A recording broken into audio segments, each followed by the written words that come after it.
खबरदार, अगर किसी ने इस वीणा को हाथ भी लगाया तो।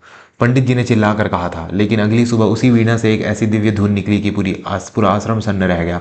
नमस्कार दोस्तों, संगीत केवल सुरों का मेल नहीं होता, यह आत्मा की वह पुकार होती है जो कि बिना शब्दों के भी ईश्वर तक पहुंच जाती है। लेकिन जब इंसान को अपनी कला पर घमंड हो जाए तो सरस्वती भी उससे रूठ जाती है। आज की कहानी काशी के एक ऐसे ही प्रतिष्ठित संगीत घर आने की है जहाँ दीवारों में संगीत गूंजता था लेकिन दिलों में सन्नाटा था। काशी के घाटों में थोड़ी दूर एक बहुत पुरानी हवेली थी जिसका नाम था स्वर साधना केंद्र। इसके मालिक थे पंडित दीननाथ शास्त्री। पंडित जी शहर के सबसे बड़े संगीत सम्राट माने जाते थे। उनके गले में साक्षात सरस्वती का वास माना जाता था। बड़े बड़े अमीर घरों के रईसजादे उनसे संगीत सीखने आते थे और मुंह मांगी फीस देते थे। लेकिन पंडित जी का स्वभाव बहुत ही कठोर था। उन्हें लगता था कि संगीत केवल उच्च कुल और अमीर घरानों की बपौती है।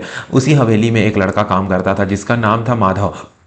उम्र यही कोई 18-19 साल रही होगी। शहर में शरीर से दुबला पतला, सांवला रंग और जुबान से लाचार। जी हाँ, माधव बोल नहीं सकता था, बचपन से गूंगा था। हवेली में झाड़ू पोछा करना, तानपुरे साफ करना और शिष्यों के लिए पानी भरना, यही उसका काम था। माधव को लोग बुद्धू कहते थे क्योंकि वह किसी की बात का जवाब नहीं दे पाता था। पंडित जी अक्सर उसे डांटते रहते थे, ए बुद्धू, तानपुरे को पकड़, कपड़े से पकड़, तेरे मैले हाथ लग जाए तो सुर बिगड़ जाएंगे। पंडित जी की यह डांट माधव रोज सुनता और सिर झुकाकर अपना काम करता रहता। लेकिन किसी को नहीं पता था कि उस शांत और खामोश माधव के अंदर एक ऐसा तूफान छिपा है जिसे बाहर आने का रास्ता नहीं मिल रहा था।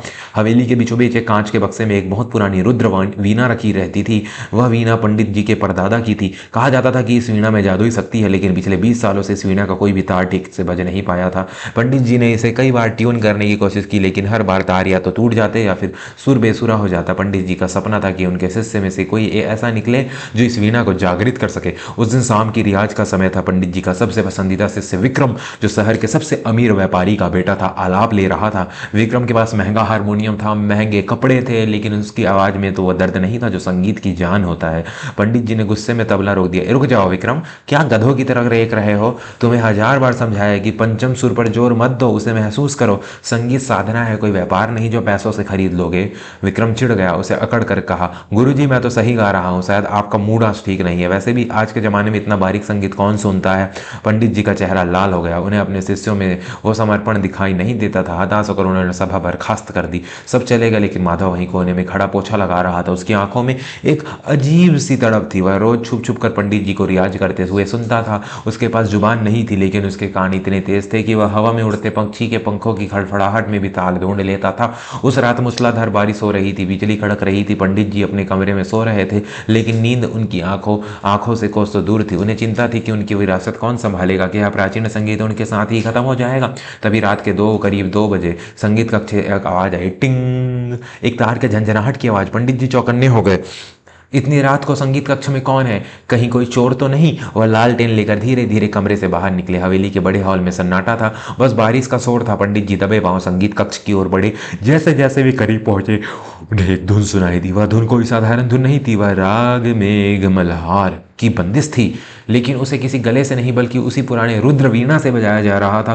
पंडित जी के पैरों जमीन वहीं जम गए पैर। वह वीणा जिसके तार बड़े बड़े विद्वान नहीं कसवाए, उसे आज कौन बजा रहा है? और वह भी इतनी शुद्धता के साथ कि ऐसा लग रहा हो मानो साक्षात गंधर्व उतर आए हो। सुरों का इतना सटीक जुड़ाव उन्होंने अपने जीवन में नहीं सुना था। दोस्तों, इससे पहले कि हम देखें कि उस कमरे में अंदर क्या हो रहा था, अगर आप भी मानते हैं कि हुनर किसी की गरीबी या अमीरी का मोहताज नहीं होता, तो चैनल को अभी सब्सक्राइब करें और वीडियो को लाइक करना ना भूलें। आपका एक लाइक हमें ऐसी ही बेहतरीन कहानियां लाने की प्रेरणा देता है। पंडित जी कांपते हाथों से दरवाजे के पास पहुंचे और पर्दे को जरा सा हटाया। अंदर का नजारा देखकर उनकी आंखें फटी की फटी रह गई। वह कोई चोर नहीं था, कोई गंधर्व नहीं था, वह उनका नौकर गूंगा माधव था। माधव जमीन पर बैठा था, उसकी गोद में वो पवित्र वीणा थी। उसकी आंखें बंद थी और उंगलियों तारों पर ऐसे नाच रही थी जैसे पानी की लहरें। उसके चेहरे पर एक अलौकिक तेज था। वह लड़का जो बोल नहीं सकता था, वह अपनी उंगलियों से पूरे ब्रह्मांड का दर्द बयां कर रहा था। पंडित जी ने देखा कि माधव रो रहा था। उसके आंसुओं से बूंद वीणा के तारों पर गिर रही थी, शायद इसीलिए वह वीणा आज बज उठी थी। उसे तकनीक की नहीं, भावनाओं की जरूरत थी। पंडित जी वहीं खड़े खड़े मंत्रमुग्ध होकर सुनते रहे। 10 मिनट, 20 मिनट, आधा घंटा माधव अपनी ही दुनिया में खोया था। उसे खबर ही नहीं थी कि उसके पीछे साक्षात मृत्यु यानी पंडित दीनानाथ खड़े हैं। जैसे ही धुन खत्म हुई, माधव ने गहरी सांस ली और धीरे से वीणा को वापस रखने लगा। तभी बिजली कड़की और रोशनी में उसने दरवाजे पर पंडित जी की परछाई देखी। माधव की जान हड़क में आ गई। उसके हाथ से वीणा लगभग फिसल ही गई थी। वह तुरंत पैरों पर गिर पड़ा। वह कांप रहा था। उसे लगा कि आज पंडित जी उसे मार ही डालेंगे। उसने वह नियम तोड़ा था जिसे तोड़ने की सजा बहुत भयानक थी। वह हाथ जोड़कर आ आ की आवाज़ें निकालने लगा, माफ़ी मांगने लगा। पंडित जी धीरे धीरे आगे बढ़े, उनका चेहरा भाव शून्य था। माधव डर के मारे सुबक रहा था। पंडित जी ने अपना हाथ उठाया। माधव ने अपनी आंखें कसकर बंद कर ली, एक तमाचे के इंतजार में, लेकिन गाल पर थप्पड़ नहीं लगा। पंडित जी का हाथ माधव के सिर पर रखा गया। माधव ने डरते डरते आंख खोली। पंडित जी की आंखों में आंसू थे। उन्होंने कम कपाती आवाज में पूछा, तूने तूने सीखा कहाँ ये सब? किसने सिखाया तुझे? माधव ने इशारे से बताया कि वह रोज खिड़की से बाहर खड़ा होकर सुनता था। जब पंडित जी शिष्यों को सिखाते थे तो माधव अपने मन में उन सुरों को बिठा लेता था। उसने इशारे से बताया कि उसे माफ कर दे, वह दोबारा कभी वीणा को हाथ नहीं लगाएगा। पंडित जी ने उसे उठाया और गले लगा लिया। उस रात उस हवेली में दीवारें टूट गई। एक ब्राह्मण संगीत सम्राट एक अछूत समझे जाने वाले नौकर को गले लगाकर रो रहा था। पगले, मैं बाहर बाहर हीरे ढूंढ रहा था और मेरा कोहिनूर तो मेरे घर के कमरे में छिपा था। माफ कर दे मुझे माधव, मेरी आंखों पर अहंकार का पर्दा पड़ा था। अगली सुबह पंडित जी ने एक बड़ा फैसला लिया। उन्होंने अपने सभी शिष्यों को, शहर के बड़े बड़े संगीतकारों और रईसों को हवेली में बुलाया। सबको लगा कि पंडित जी शायद अपने उत्तराधिकारी की घोषणा करेंगे और वह जरूर विक्रम होगा। हॉल खचाखच भरा था। विक्रम अपनी शेरवानी ठीक करते हुए सबसे आगे बैठा था। उसके चेहरे पर विजय की मुस्कान थी। पंडित जी मंच पर आए, उनके साथ माधव भी था, लेकिन आज माधव ने फटे पुराने कपड़े नहीं बल्कि एक साफ कुर्ता पैजामा पहना था। लोग हैरान थे कि यह नौकर मंच पर क्या कर रहा है। विक्रम हंसा, गुरुजी, लगता है आज सफाई का काम मंच पर ही होगा, इसलिए इसे साथ लाए हैं। पूरी सभा में हंसी गूंज उठी। पंडित जी ने कठोर दृष्टि सब पर डाली। सब शांत हो गए। आज मैं आप सबको उस कलाकार से मिलवाना चाहता हूं जिसने उस वीणा को जागृत किया है जो 20 सालों से मौन पड़ी थी। पंडित जी ने गंभीर स्वर में कहा। विक्रम खड़ा हो गया। गुरुजी, आप मजाक कर रहे हैं, यह गूंगा, यह तो ठीक से सुन भी नहीं सकता होगा, यह वीणा क्या बजाएगा? यह तो हमारे जूतों के बराबर भी नहीं है। पंडित जी ने चिल्लाकर कहा, बैठ जाओ विक्रम, कला का वास आत्मा में होता है, जुबान में नहीं। और रही बात जूतों की, तो आज तुम्हारे कानों को पता चल जाएगा कि कौन कहाँ खड़ा है।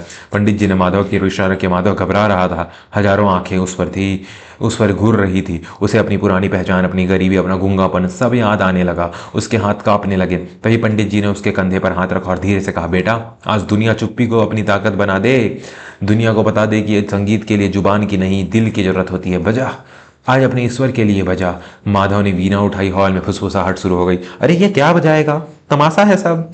लेकिन जैसे ही माधव की उंगली पहले तार को छेड़ा, एक ऐसी गूंज पैदा हुई कि सबकी बोलती बंद हो गई। उसने राग भैरवी शुरू किया। राग भैरवी जो आमतौर पर सभा के अंत में गाया जाता है, लेकिन माधव ने उसे एक नई शुरुआत दी। उसके संगीत में एक दर्द था, एक अनाथ बच्चे का दर्द, एक ऐसे इंसान का दर्द जो बोलना चाहता है पर बोल नहीं सकता, एक ऐसे प्रेमी का दर्द जो अपनी प्रेमिका संगीत को दूर से ही चाह सकता था। धीरे धीरे हॉल में बैठे लोगों की आंखों में आंसू बहने लगे। विक्रम जो अकड़ कर बैठा था, उसका सिर झुक गया। उसे एहसास हो गया कि वह सिर्फ सुर लगा रहा था, लेकिन माधव सुर जी रहा था। माधव की वीणा रो रही थी, हंस रही थी, बातें कर रही थी। ऐसा लग रहा था मानो स्वयं सरस्वती उसकी उंगलियों में आकर बैठ गई हो। दोस्तों, कहानी अभी खत्म नहीं हुई है। माधव की असली परीक्षा तो अब शुरू होने वाली थी। क्या समाज उसे स्वीकार करेगा? इसे जानने से पहले अगर आप परिवार और संस्कारों को महत्व देते हैं तो हमारे चैनल को सब्सक्राइब जरूर करें। यह बिल्कुल फ्री है, लेकिन इससे हमारा हौसला बहुत बढ़ता है। संगीत खत्म हुआ। माधव रुका। पूरे हॉल में इतना सन्नाटा था कि सुई गिरने की आवाज़ भी सुनाई दे जाए। कोई ताली नहीं बजा रहा था, सब सुन्न थे। माधव डर गया। उसे लगा उसने कुछ गलत कर दिया। उसने डर कर पंडित जी की तरफ देखा। तभी सबसे पीछे की कतार में एक बुजुर्ग खड़े थे। वह बनारस के महाराज थे। उन्होंने धीरे धीरे ताली बजानी शुरू की। फिर एक और व्यक्ति खड़ा हुआ, फिर दूसरा, और देखते ही देखते पूरा हॉल खड़ा हो गया। तालियों की गड़गड़ाहट से हवेली की छत गूंज उठी। लोग रो रहे थे, तालियां बजा रहे थे। विक्रम अपनी जगह से उठा। वह धीरे धीरे मंच की ओर बढ़ा। माधव डर के मारे पीछे हटा, लेकिन विक्रम ने माधव के पैर छू लिए। मुझे माफ कर दो भाई, मैं समझता था कि संगीत धन से आता है, लेकिन आज तुमने बता दिया कि संगीत धन से नहीं, मन से आता है। तुम मुझसे बहुत बड़े कलाकार हो। पंडित जी की आंखों में अविरल अश्रुधार बह रही थी। उन्होंने माधव का हाथ ऊपर उठाया और घोषणा की, आज से यह स्वर साधना केंद्र माधव संभालेगा। आज से यह मेरा नौकर नहीं, मेरा पुत्र है, मेरा वारिस है। इसका नाम आज से माधव शास्त्री होगा। माधव की आंखों में आंसू थे। उसने पंडित जी के चरण स्पर्श किए और पहली बार उसके गले में एक अस्पष्ट सी आवाज निकली, जैसे वह पिताजी कहने की कोशिश कर रहा हो। उस दिन काशी ने देखा कि कैसे एक फटी हुई झोपड़ी के गूंगे लड़के ने महलों के अहंकार को अपने सुरों से धो डाला। माधव ने सिद्ध कर दिया कि अगर आपकी तपस्या सच्ची है तो दुनिया की कोई भी ताकत, कोई भी कमी, कोई आपको शिखर तक पहुंचने से नहीं रोक सकती। निष्कर्ष, मोरल, दोस्तों, इस कहानी से हमें यह सीख मिलती है कि हमें कभी किसी को उसके बाहरी आवरण, उसकी गरीबी या उसकी शारीरिक कमी से नहीं आंकना चाहिए। कीचड़ में ही कमल खिलता है और कोयले की खान में ही हीरा मिलता है। ईश्वर ने हर इंसान को कोई ना कोई विशेष गुण देकर भेजा है। ज़रूरत है तो बस एक ऐसे गुरु की, एक ऐसे परखी की जो उस गुण को पहचान सके। और अगर आपके अंदर भी कोई हुनर है तो कभी हार मत मानिए, क्योंकि आपकी खामोशी मेहनत का शोर बनकर एक दिन पूरी दुनिया को सुनाई देगी। आपको यह कहानी कैसी लगी हमें कमेंट करके जरूर बताएं। कि आपने भी कभी किसी ऐसे इंसान को देखा है जिसे समाज ने नकारा हो, पर वो बहुत प्रतिभाशाली हो? अपने विचार जरूर लिखिए। जाते जाते अगर आपको कहानी आपके दिल को छू लिया है तो सब्सक्राइब का बटन दबाना ना भूलें और घंटी का आइकन भी दबा दें ताकि हमारी अगली कहानी आप तक सबसे पहले पहुंचे। धन्यवाद। शुभ दिन।